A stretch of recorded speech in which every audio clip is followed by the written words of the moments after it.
Hello everyone. Today we're going to draw a row of cans. I got this drawing from Mark Chrysler.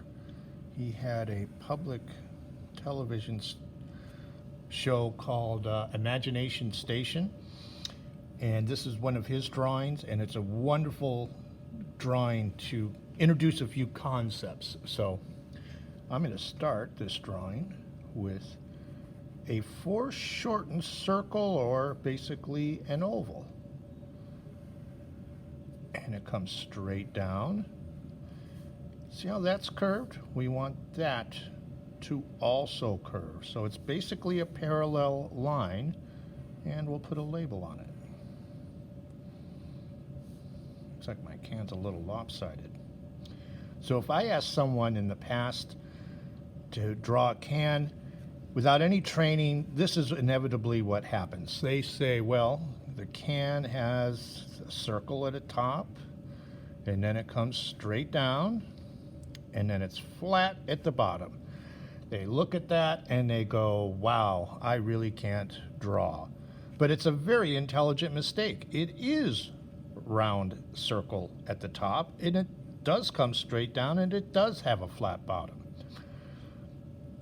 This is what you see, even though you know this is what's there.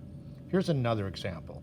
If I were to ask you to look at the corner of a room, you know the corner, the floor, the ceiling, those are all at 90 degrees. You know that's true. It has to be true. If it weren't, the building would fall down.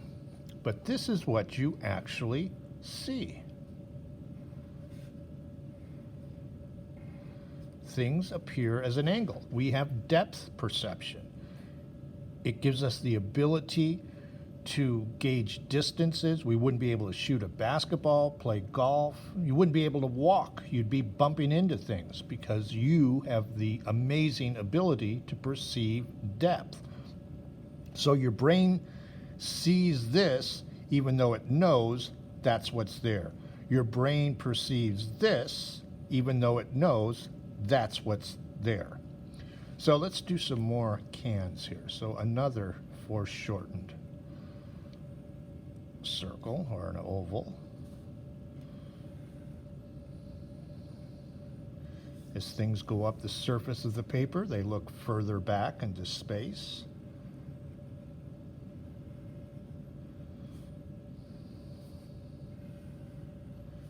And you also have overlapping, which also makes this can look like it's behind this one. Let's keep our labels. The labels also have a curved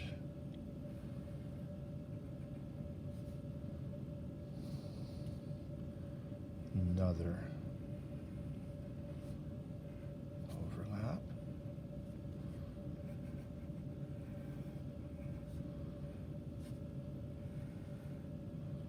Curve that bottom.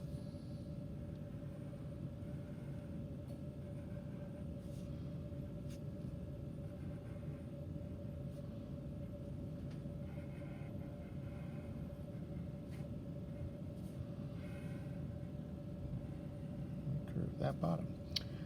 We're gonna, let's put the label on this one. And let's put a horizon line. So here's the horizon line, which also gives a sense of depth. So I want to do some shading. So form shadows tell us that the object is round. You see form shadows all the time.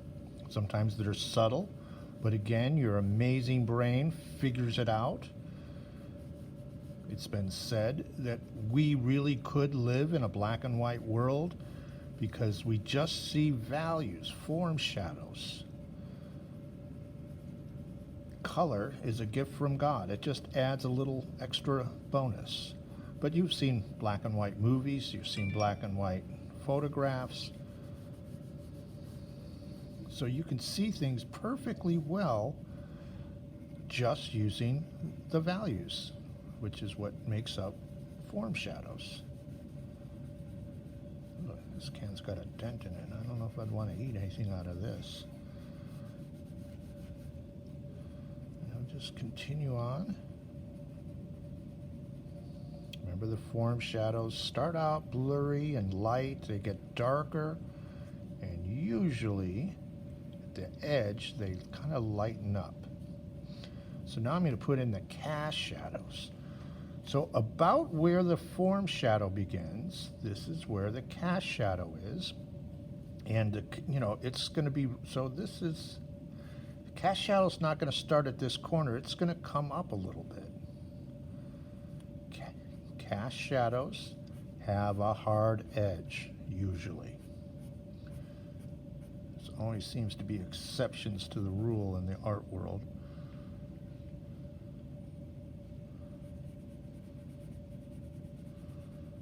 So these are our cast shadows.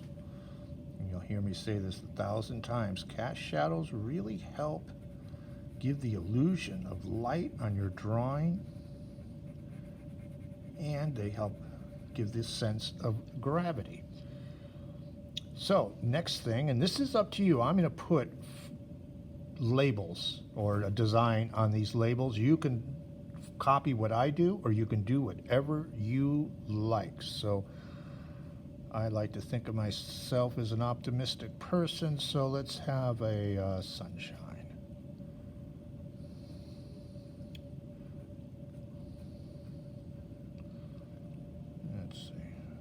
Here's a can of sunshine.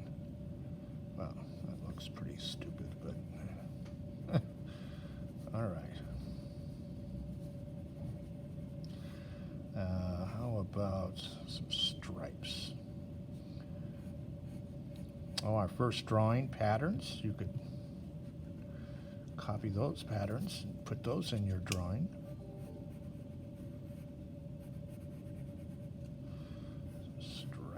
Here.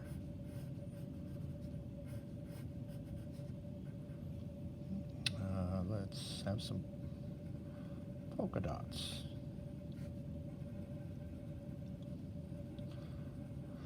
I don't know what's in these cans.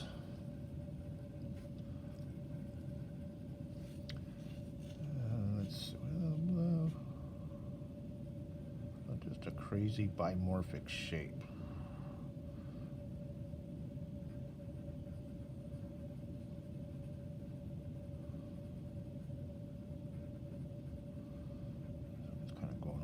Label. Have fun with this. You know, this is the kind of creative part that you can do with this. And yeah, we'll just do some horizontal stripes.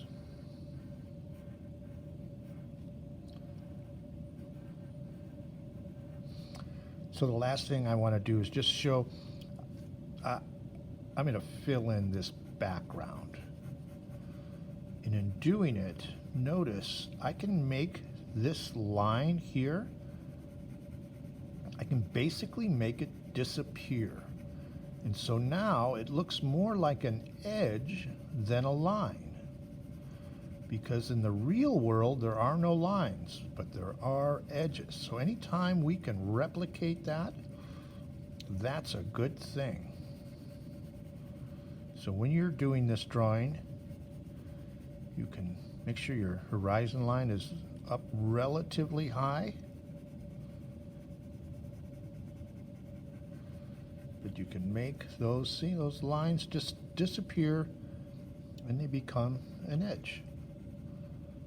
All right, so you guys know the drill. 4 times, pen, pencil, colored pencil. Pick one of those 3, do it a 4th time, choose your favorite one, and put watercolor directly on top.